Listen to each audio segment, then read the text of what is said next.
اللهم صل على سيدنا محمد يا رب صل وسلم دائما ابدا على حبيبي.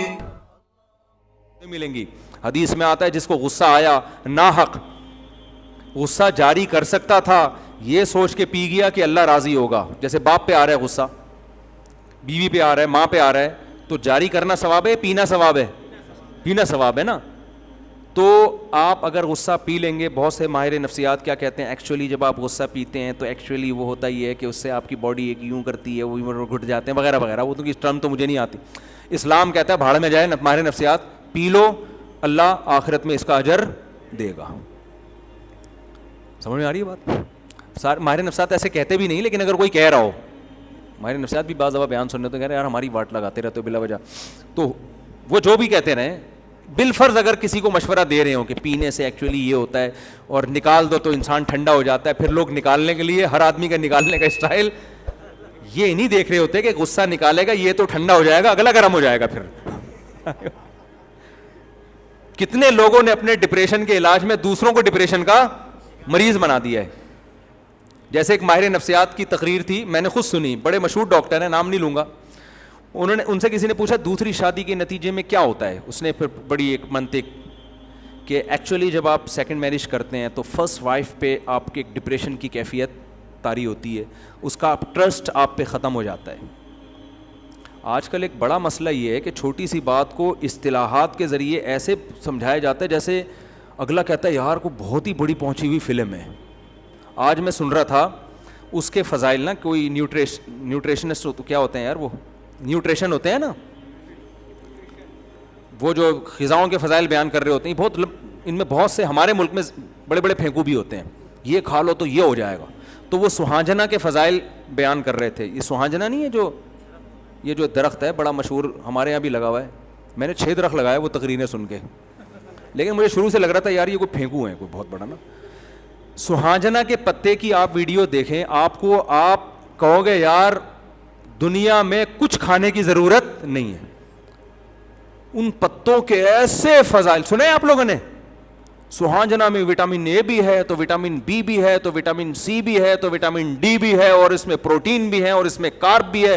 شوگر زیادہ ہے تو کم کر دے گی, کم ہے تو بڑھا دے گی, موٹوں کو کم کرے گی, کم کو موٹا کر دے گی. او بھائی اتنی 70 بیماریاں, 1000 بیماریاں, اتنی بیماریوں کا سہاجنا میں, مجھے وہ اندازہ ہو گیا بھائی یہ بہت پہلے میں نے ایک سنا نا سہاجنا کے فضائل, میں نے کہا یار بڑا اچھا درخت لگا لینا چاہیے گھر میں بس. اس کے بعد پھر اتنے فضائل, میں نے کہا بھائی اس کی کوئی ویلیو نہیں ہے. تھوڑا بہت ہوگا ہر چیز, نیم کے پتوں کے بھی کچھ نہ کچھ فضائل ہیں, خون صاف کرتا ہے. کوئی بھی یوٹیوب پہ دیکھو نا, فلاں چیز بہت ہی بینیفیشل ہے, اس کے بینیفٹس بہت زیادہ ہیں, اس کا مطلب یہ جھوٹ بول رہا ہے. اللہ نے کوئی ایسی چیز نہیں بنائی. ابے صبح صبح اٹھ کے پراٹھے کھاؤ, انڈا کھاؤ, چائے پیو, آفس جاؤ, کارمینا کھا لو 2 گولی اگر وہ ہضم نہیں ہو رہا, آؤ اپنا آرام سے بھنڈی کھاؤ. یار بھنڈی کے کبھی فضائل سنے آپ نے؟ مجھے بھنڈی نہ ملے میں تو مر جاؤں. اس کا مطلب بھنڈی ایسی چیز ہے, بھنڈی کھائی تھی مفتی طارق مسعود نے, بچ گئے. بھائی وہ بھنڈی کا عادی ہے یار, اس کو بھنڈی پسند ہے. ہر چیز پہ رپورٹیں بھی مل جائیں گی, ان چیزوں سے قطعاً متاثر مت ہو.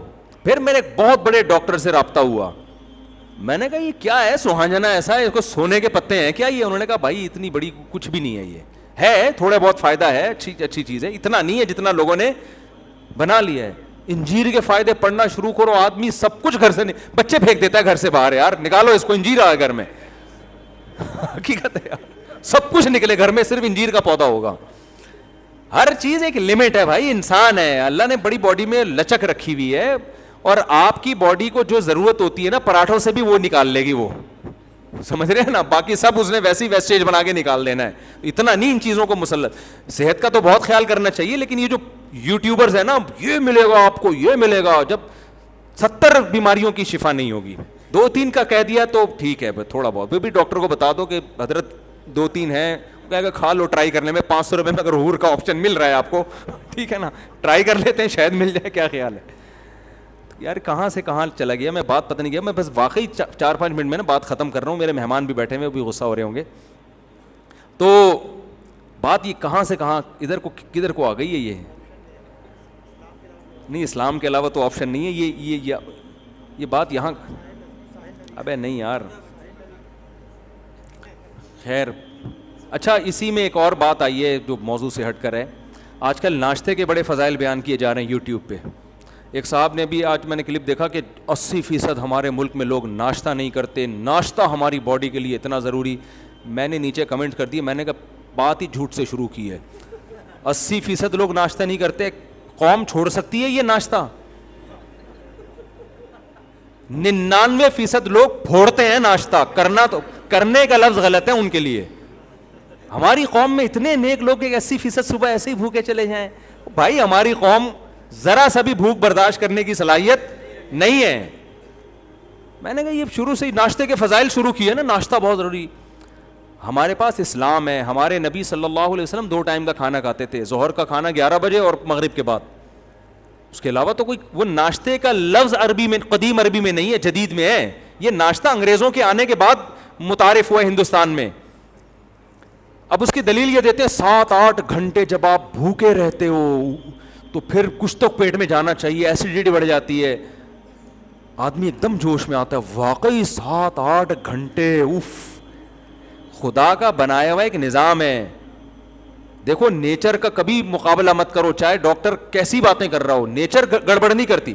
جب آپ کی باڈی کو خوراک کی ضرورت ہوتی ہے, خدا کی قسم ڈاکٹر نہیں بتائے گا, آپ کی نیچر بتائے گی آپ کو کھانا کتنا کھانا ہے اور کب کھانا ہے. یہ ڈاکٹروں کا فیلڈ نہیں ہے, یہ آپ کی باڈی خود بتائے گی. بھوک لگے گی تو کھا لو, نہیں لگے گی.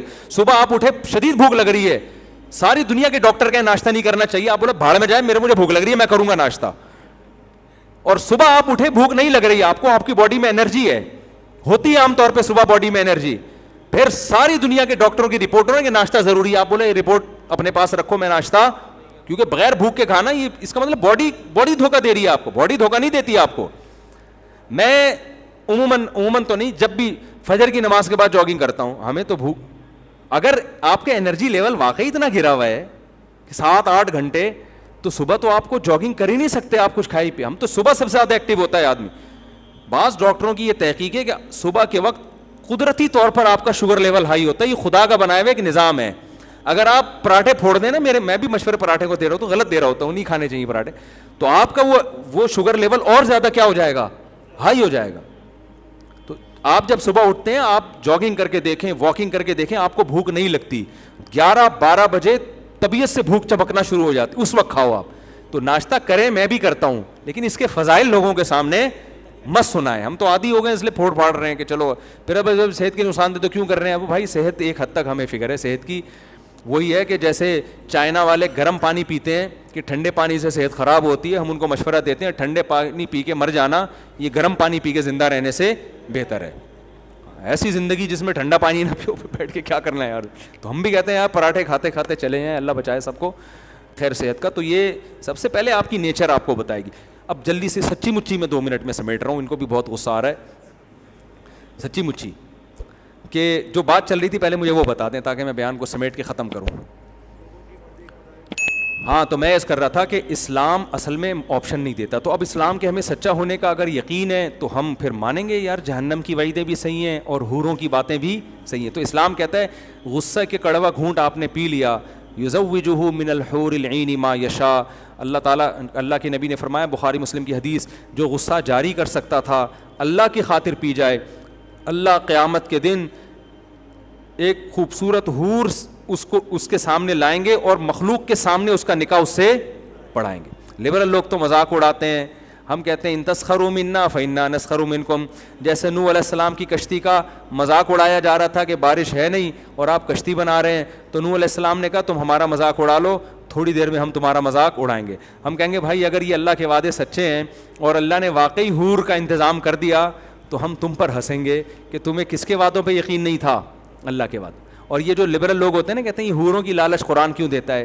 اس لیے قرآن انسان کی مرد کی نیچر کو جانتا ہے کہ جتنا یہ 4 شادیوں پہ بیان سن کے خوش ہوتے ہیں اتنا کسی اور چیز پہ یہ خوش نہیں. یہ نیچر ہے, اسلام نے وہی بات کی ہے جو انسان کی نیچر ہے, جو آپ کے لیے واقعی تحفہ ہے. اگر اللہ تعالیٰ کہتے جو غصے کے کڑوے گھونٹ کو پیے گا قیامت کے دن اس کو میں سی اے کی ڈگری دے دوں گا, میں نے کیا کرنا ہے بھائی قیامت کے دن اس ڈگری کا, یا اس کو یہ مل جائے گا. بھائی یہ جو ڈگریاں حاصل کر رہے ہیں لوگ پیسے کے لیے, اور پیسے کے بعد لذتوں کے خواہش مند ہے نا, تو اللہ کہہ رہے ہیں حرام لذتیں چھوڑ دو, حلال لذتوں کا قیامت کے دن تمہارے لیے انتظام ہو جائے گا. تو ہمیں تو بڑی خوشی ہوگی بھائی اگر ہم غصہ پی لیں اور اللہ کسی حور سے ہماری شادی کرا دے, ہمیں تو بڑی خوشی ہوگی, اور ہم اس خوشی کا اظہار کرنے میں ہمیں کوئی ذلت محسوس نہیں ہوتی, کیونکہ منافق ہے وہ آدمی دل میں کچھ اور ہو زبان پہ کچھ اور ہو. اور خوشی ان کم بختوں کو ہم سے زیادہ ہوتی ہے, کیونکہ یہ ٹھرکی زیادہ ہوتے ہیں. یہ اس کی علامت ہے کہ یہ زنا کرتے ہیں. یہ نائٹ کلبوں میں کیوں, تم لڑکیوں کے لیے اگر ان نائٹ کلبوں سے لڑکیوں کو بھگا دی, وسیم بھائی ستار بھائی کو لا کے بٹھا دو نائٹ کلبوں میں, تم وہ جائیں گے یہ لبرل لوگ نائٹ کلب میں؟ ایک صاحب میرے پاس ہے کہ علماء اسلامی فلمیں کیوں نہیں بناتے, جامع رشید والوں کو چاہیے اسلامی فلمیں بنائیں. میں نے کہا اسلامی فلمیں چلیں گی نہیں مارکیٹ میں, یا تو ایک ہسٹری ہوتی ہے نا تاریخی, کہہ رہے نہیں اسلامی. میں نے کہا اسلامی فلم میں کیا ہیروئن کو دوپٹہ پہنائیں گے, اس میں ہم برقع پہنائیں گے اور تمیز سے وہ چلے گی, تو کون دیکھے گا اس کو؟ کیا خیال ہے بھائی؟ تو یہ جتنے لبرل لوگ ہیں نا, ایک دفعہ میں نے ایک شاگرد سے پوچھا, وہ ہمارا ایک شاگرد تھا لیاری کا, بڑا ہوشیار. میں نے کہا فرض کر لو اسلامی فلمیں بننا شروع ہو گئی, تو ذرا اسلامی نام بتاؤ فلموں کے. اس نے کہا استاد جی پہلی فلم آئے گی ہم زکوٰۃ دے چکے صنم. اس نے کہا فلم آئے گی ہم زکوٰۃ دے چکے صنم. دوسری فلم آئے گی جہاد تو ہونا ہی تھا. میں نے کہا, اور پھر مذاق کی محفل تھی, ہم نے کہا اچھا اگر متحدہ, اس وقت متحدہ کا بڑا زور تھا نا MQM کا, میں نے کہا MQM والے فلم بنائے, اس کا نام, اس نے کہا فلم آئے گی 90 سے 90 تک.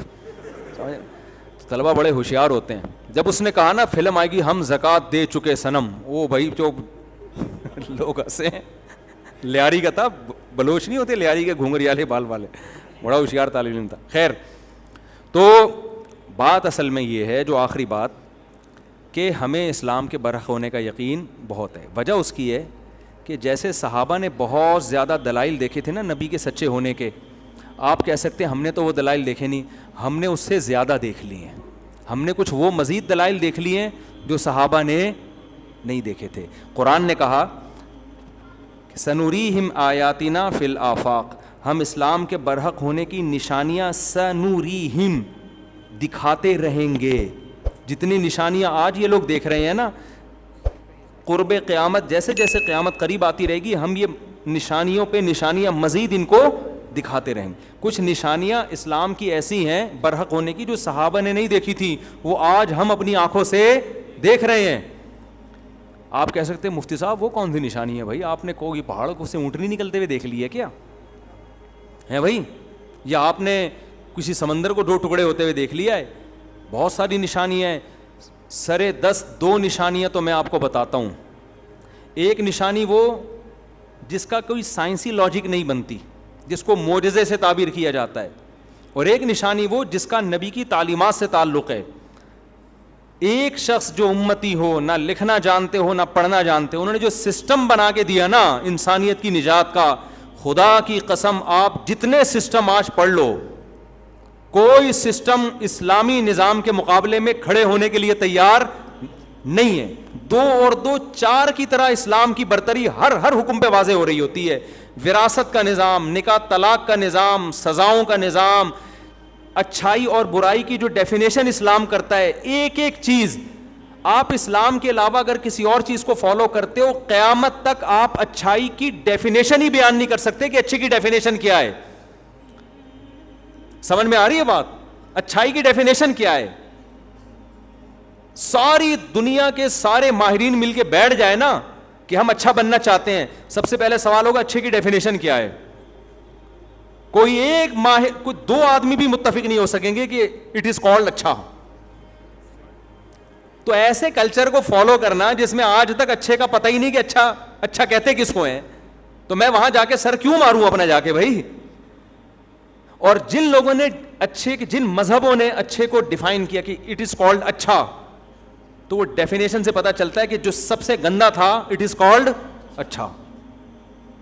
آپ میلے کو کہہ رہے ہو صاف, اور صاف کو کہہ رہے ہو میلا. جس کے منہ سے بدبو آ رہی ہے, اسمیل آ رہی ہے, کہتے ہیں نیٹ کلین کی ڈیفینیشن یہ ہے. جو سب سے زیادہ بد تہذیب ہے, تہذیب کی ڈیفینیشن اس پہ سب سے پوری اتر رہی ہے. یہ تو ایک الگ ٹاپک ہے, اس پر میں کئی بار بیان کر چکا ہوں کہ کتنا ہے ہی نہیں بھائی, اسلام کے علاوہ کوئی آپشن ہی نہیں ہے. آپ پیغمبر کا وراثت کا نظام اٹھا کے دیکھ لو یار, آج تک امریکہ ایسا قانون نہیں وضع کر سکا کہ مرنے کے بعد کس کو کتنا حصہ ملنا چاہیے. ان کے ہاں کیا لا ہے بھائی, جس کو دے دو, تو جس کو تو کتے کو دے دو. پھر آپ یہ قانون ہے, اس کو لا کہتے ہیں یار. انسان کی وراثت کس کو مل رہی ہے؟ بیٹے کو نہیں مل رہی, بیوی کو نہیں مل رہی, کس کو مل رہی ہے؟ کتے کو.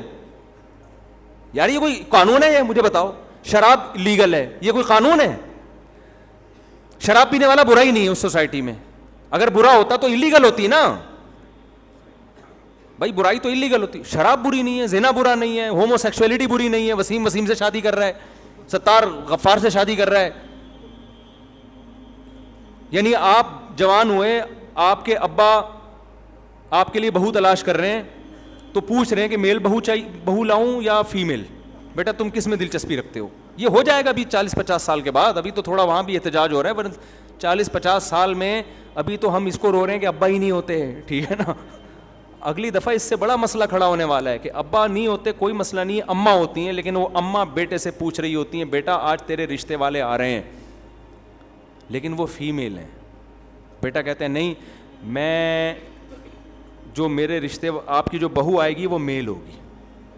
پھر اماں پوچھ رہی ہوں گی, بیٹا وہ جب میری بہو میل ہوگی تو مجھے کیا پتہ چلے گا کہ وہ میری بہو ہے یا تو اپنے سسر کی بہو ہے؟ داماد کون ہوگا اس میں, بہو کون ہوگی, کو پتہ چلے گا؟ عجیب سی چیزیں یار. یہ تو گدھے گھوڑے والا کام ہو گیا کہ نہیں ہو گیا؟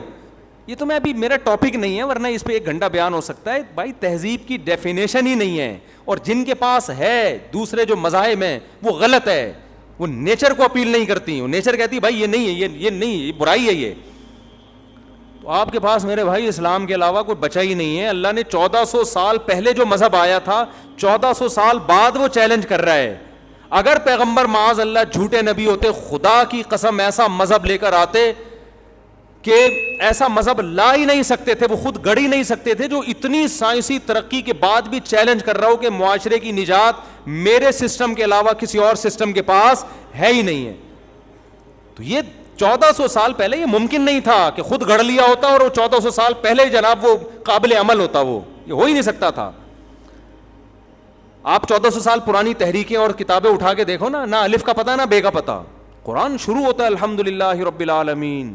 وہ زبان سمجھی جا رہی ہے 20 ملکوں میں, یعنی ایسا دین لے کر آئے, اس دین کی حفاظت ایسی ہوئی ہے کہ وہ زبان 20 ملکوں کی زبان بنا دی اللہ تعالیٰ نے. کوئی 1400 سال پرانی زبان اس طرح سے سمجھی جا رہی ہے آج, جو جیسے عربی سمجھی جاتی ہے. یہ میں نے بیان کیا تھا, ہندوؤں نے لکھا کہ سنسکرت زبان ہے, پتہ نہیں کون, وہ بھی ہے. اٹھا کے دیکھو 1400 سال پرانی کتاب, 500 سال 200 سال پرانی انگلش آج کل گوروں کو سمجھ میں نہیں آ رہی, تو آپ دوسری زبانوں کی کہاں سے بات کر رہے ہو؟ نام باقی رہ جانا کافی نہیں ہے, زبان باقی. آج اگر محمد صلی اللہ علیہ وسلم کے والد حضرت عبداللہ دنیا میں آتے ہیں, پوری 1 گھنٹے بات کریں گے نا, کروڑوں لوگ اس بات کا ایک ایک حرف سمجھ رہے ہوں گے کہ آپ کہہ کیا رہے ہیں. سمجھ میں آ رہی ہے بات؟ 1400 اس زبان کو محفوظ کر دیا, اس کتاب کو محفوظ کر دیا, ان احادیث کو محفوظ کر دیا, اس لا کو حفاظت کے لحاظ سے بھی کنفیوژن نہیں ہے. اور نظام آج چیلنج کر رہے ہیں کہ اس جیسا نظام دنیا میں کسی کے پاس نہیں ہے. اور کن کن شعبوں میں نبی نے تعلیمات دی ہیں. ایک ایک اسلام کے قانون کو اٹھا کے اگر آپ کمپیئر کرنا شروع کر دیں, شروع میں ہو سکتا ہے آپ کو لگے کہ یہ صحیح قانون نہیں ہے. جب آپ ڈیبیٹ کرتے ہیں نا کسی غیر مسلم سے, تو یا تو وہ ضد پہ اترے گا, یا بھاگ جائے گا, یا وہ اسلام قبول کرے گا. 3 آپشن کے علاوہ اس کے پاس کوئی آپشن نہیں ہو, کوئی ٹھہر ہی نہیں سکتا. یہ خود ایک اتنا بڑا معجزہ اسلام کا, جس کی وجہ سے ہمیں یہ کنفیوژن نہیں ہے. ہمیں جو دنیا کے کوئی کانسیپٹ ہمیں پیدائش کا مقصد ہی نہ بتاتا ہو کہ ہم پیدا کیوں ہوئے ہیں, تو وہ تو ہمیں خودکشی کی طرف لے کے جا رہا ہے. بھائی مجھے یہ نہ بتاؤ میری زندگی کا ہدف کیا ہے, تو میں تو مروں گا بالآخر کھمبے سے لٹک کے. کبھی روزانہ میرا ویژن چینج ہوگا, اور اس ہدف میں کامیاب نہیں ہوا تو میں کھمبے سے لٹکوں گا. تبھی تو لٹکتے ہیں وہ, ہر تھوڑے دن میں کوئی نہ کوئی. ہمارے ہاں ان کے کھمبے شارٹ ہیں, اتنے کھمبے ہمارے یہاں جتنے ہمارے یہاں ہیں نا, ان کے ہاں ہوتے تو ہر دوسرا آدمی لٹک رہا ہوتا. ہمارے ہاں کھمبے بھی ہول سیل کے حساب سے, ان میں کرنٹ بھی. میں لوگوں سے اکثر کہتا ہوں, کوئی گورا اگر کھمبے کے پاس جائے نا خودکشی کرنے کے لیے, آسان نہیں ہے, وہاں کھمبوں میں کرنٹ نہیں ہوتا. ہمارے ہاں آپ عید ملنے کے لیے کھمبے کے پاس گئے, محبت سے آپ نے کھمبے کو پکڑا, آپ کھمبے کو چھوڑ دو گے, کھمبا آپ کو نہیں چھوڑے گا. کتنے لوگ ایسے ہیں وہ خودکشی کے لیے نہیں گئے, وہ ویسے ہی کسی دوست سے ملنے کے لیے گئے, کھمبے پہ ٹیک لگا کے کھڑے ہوئے, کھمبے کو اتنی خوشی ہوئی, کھمبے نے کہا تیرا دوست تجھے ملے نہ ملے, میں تجھے اب موت تک کبھی بھی نہیں چھوڑوں گا. سمجھ رہے ہو, یہ بہت زیادہ بیان ہو گیا لمبا. تو مقصد میرا یہ ہے کہ بھائی ہمیں اسلام کے بارے میں کوئی کنفیوژن الحمدللہ نہیں ہے, تو ہم آپ کو وہ کہیں گے جو اسلام کہتا ہے. تو اسلام ربیع الاول, جو اصل میں بیان تو میرا ربیع الاول پہ ہونا تھا, سارا ادھر نکل گیا. تو اسلام مجھے اجازت نہیں دیتا کہ میں 4 شادیوں کی بات نہ کروں. میں آپ کو کہوں ایک ہی رکھو اس زمانے میں نا. اسلام کہتا ہے 1400 سال کے لیے آیا ہوں, اور خواتین کے جو مسائل ہیں ان کا حل 4 شادیوں میں ہے. تو وہ آپ کو اچھا لگے یا نہ لگے, اب تو پھر بھی اچھا لگ رہا ہے, پہلے تو بالکل بھی اچھا نہیں لگتا تھا, تو وہ مجھے کرنی پڑے گی معذرت کے ساتھ. آپ کو اس سے لوگ کہتے ہیں جب مفتی صاحب جو ہے نا اپنے بہنوئیوں کو, اپنے دامادوں کو بولیں بھائی ہمارا بیان ساری دنیا سن رہی ہے, اب میں اس کے گھر جا کے بولوں کہ تو بھی کر لے, یہ نہیں ہوتا, یہ نہیں ہوتا. ساری دنیا ہمارے بیان سن رہی ہے, ہمارے بہنوئی سننے کرنا ہے کر لے بھائی. مجھے ایک دن آئے میرے بہنوئی, مجھے کہنے لگے میں بھی شادی کرنا چاہتا ہوں. میں نے کہا بھائی آپ ساری دنیا کر رہی ہے, آپ مجھ سے کیوں پوچھ رہے ہو؟ دیکھو یہ بھی ایک اصولی بات ہے. نبی صلی اللہ علیہ وسلم نے ایک بہن کے ہوتے ہوئے دوسری بہن سے نکاح سے منع کیا, لِأَنَّكُمْ تَقْطَعُونَ بِهِ أَرْحَامَكُمْ, فرمایا اس سے رشتہ داری ٹوٹے گی, اس سے رشتہ داری کیا ہوگی, ٹوٹے گی. بہن کی محبت سوکن میں چینج. اسی وجہ سے اسلام میں یہ نہیں ہے کہ سسر اپنے داماد کو کہے کہ آپ نے دوسری شادی کرنی ہے, اس سے بیٹی اور باپ کا رشتہ کیا ہوگا, خراب. بیٹی کہے گی میرے باپ نے میرے شوہر کو ورغلایا. اسی طرح بندہ اپنے بہنوئی سے کہے آپ میں سے کوئی آپ دوسری شادی کریں, یہ غلط ہے. سمجھ میں آ رہی ہے بات؟ اس سے کیا ہوگا, آپ کے اپنی بہن سے تعلقات کیا ہوں گے, خراب. تو اسلام کوئی ایسی چیز کی آپ کو اجازت نہیں دیتا جو قطع رحمی کا سبب بنے. ہر چیز کو الٹا سمجھ رہے ہوتے ہیں لوگ. ایک صاحب نے کہا مجھے کہ جب اس کی اپنی بیٹیاں ہوں گی, بڑی ہوں گی نا, پھر دیکھتے ہیں کیسے اپنے داماد کی, مجھے 10 سال پہلے کسی نے تانا دیا, پھر دیکھتے ہیں کیسے اپنے داماد کی کرائے گا. میں نے کہا ابھی میری بیٹیاں نہیں ہوئی ہیں, لیکن پہلے سے بتا دوں میں نہیں کراؤں گا. کہنے یہ کیا بات ہے, دوسروں کے لیے حکم کچھ اور, میں نے کہا سب کے لیے ایک ہی حکم ہے, اور وہ مجھ سے پوچھے کیوں. صحیح ہے نا, وہ کیوں پوچھ رہا ہے؟ کوئی اپنے سسر سے پوچھ کے دوسری شادی کرتے ہیں, انکل ایکچولی میں ایک اور کرنا چاہتا ہوں, آپ کی کیا رائے؟ وہ تھپڑ لگائے گا کھینچ کے.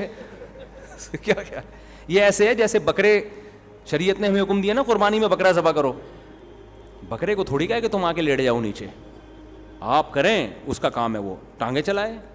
تو آپ کریں بیوی پہ, دوسری بیوی کا کام ہے وہ شور مچائے, وہ مچائے گی, یہ اس کی نیچر ہے, کیونکہ اس کے لیے کوئی اچھا کام نہیں ہو رہا. آپ کر رہے ہیں شادی, اس کی تھوڑی ہو رہی ہے. لوگ کہتے ہیں میری دوسری بیوی پہلی بیوی کو دلہن بنائے. کیوں بنایا بھائی تیری, اس کو تو غم, اس کی محبت کا تقاضا ہے کہ وہ غم زدہ ہو. جتنا روئے گی اس کا مطلب واقعی آپ سے محبت کرتی ہے وہ. تو آپ نے ایک بڑے فائدے کی خاطر چھوٹے نقصان کو برداشت کرنا ہے کہ یار دوسری بھی عورتیں ہیں, بہت ساری خواتین ہیں, ان بیچاریوں کو کیا ہوگا. وہ جو میں بتا رہا تھا نا, ماہر نفسیات نے کہا, وہ ساری بات وہاں سے چینج ہو گئی تھی کہ وہ دوسری شادی سے ایکچولی یہ ہوتا ہے, ایکچولی وہ میں اس پہ خربوزے پہ بتا رہا تھا. خربوزے کے فضائل میں نا اتنی خاتون نے پوری رپورٹ پیش کی اپنی کہ آدمی کہتا ہے پتہ نہیں خربوزے میں کیا ہے. تو وہ انگلش میں نا ادھر ادھر, کچھ بھی نہیں ہے, خربوزہ کھاؤ ختم ہو جاتا ہے خربوزہ تھوڑی دیر میں پیٹ میں جا کے, تھوڑا بہت پیٹ کی تیزابیت وغیرہ کم ہو جاتی ہوگی. تو خیر وہ نفسیاتی ڈاکٹر کہنے لگے ایکچولی اس سے پہلی بیوی کو یہ نقصان, تو فلانا نقصان, ڈپریشن میں, اور پھر ایکچولی آپ کا ٹرس ختم ہو جاتا ہے. پوری تقریر مجھے کسی نے بھیج دی. میں نے کہا اس ڈاکٹر کو بیچارے کو یہ نہیں پتا کہ نہ کرنے سے دوسری عورتوں کا کیا نقصان ہو رہا ہے, ان سے بولو اس پہ ذرا رپورٹ پیش کریں. سمجھ رہے ہیں نا, اسلام سوسائٹی کے لیے آیا ہے, 2-4 لیڈیز کے لیے نہیں آیا کہ 2-4 عورتوں کا سوچتا ہو باقی عورتوں کا. اسلام تو سب کے لیے. اللہ کہتے ہیں ٹھیک ہے اس کو تکلیف ہوگی برداشت کرو بھائی. بہت ساری عورتیں جن کو میاں ہی نہیں ملے گا, تو میاں ہی لیس زندگی گزارنے سے ڈاکٹر سے پوچھو کہ اس کے کیا سائڈ افیکٹ ہیں. ٹھیک ہے نا, کسی کو میاں ہی نہیں مل رہا. تو یہ ہے حساب کتاب. تو اس لیے ہم تو بھائی ربیع الاول کی میں بات کر رہا تھا کہ لوگ کہہ رہے ہیں ربیع الاول پہ بیان کریں, تو میں اس لیے نہیں کر رہا کہ ربیع الاول کی کوئی اسپیسیفک فضیلت اسلام میں ہے ہی نہیں, کوئی ایک ضعیف روایت بھی نہیں ہے. لوگ ربیع الاول میں عمرے کر رہے ہیں, بھائی ربیع الاول میں عمرے کی کوئی فضیلت نہیں ہے. اگر آپ فضیلت سمجھ کے کرنے, گناہ ملے گا آپ کو. عمرے کی فضیلت رمضان میں ہے, اور رمضان کے علاوہ بھی جب چاہو عمرہ کرو. اگر خاص زیادہ ثواب حاصل کرنے کے لیے عمرہ کرنا ہے تو کب کرو؟ رمضان میں کر لو. نارمل عمرہ کرنا ہے تو محرم میں, سفر میں, ربیع الاول میں, جب چاہو کرو. اتنا رش ہوتا ہے ربیع الاول میں مسجد نبوی میں. پھر 12 ربیع الاول کو لوگ مسجد نبوی میں نبی صلی اللہ علیہ وسلم کے روضہ اطہر پہ حاضری دے رہے ہیں جا کے.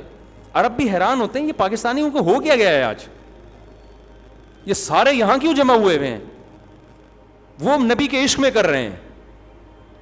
تو بھائی نبی کے روضے پہ حاضری کا بھی کوئی خاص ٹائم اسلام میں متعین نہیں ہے, جب موقع ملے چلے جاؤ.